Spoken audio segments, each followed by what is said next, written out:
আওয়ামী লীগ সরকারের আমলে অনুষ্ঠিত ৩টি নির্বাচনই ছিল প্রশ্নবিদ্ধ এবং অগ্রহণযোগ্য।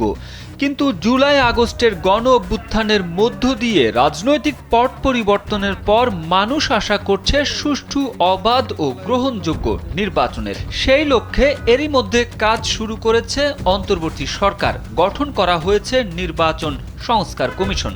আগের কমিশন ভেঙে গড়ে তোলা হয়েছে নতুন কমিশন।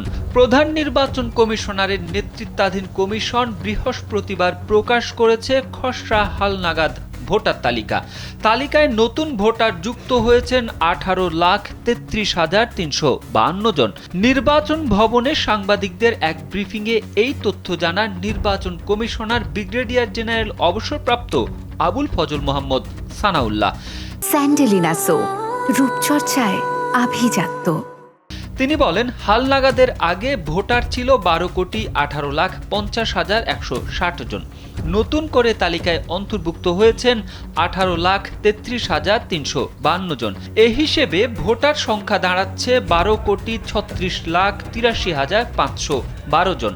ভোটার বৃদ্ধির হার 1.50%। নির্বাচন কমিশনার বলেন, দাবি আপত্তি নিষ্পত্তি শেষে আগামী 2 মার্চ চূড়ান্ত ভোটার তালিকা প্রকাশ করা হবে।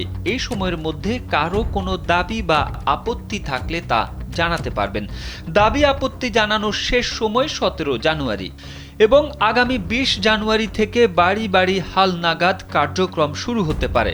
সর্বশেষ হালনাগাদ অনুযায়ী দেশে ভোটার রয়েছে 12,18,50,160 জন।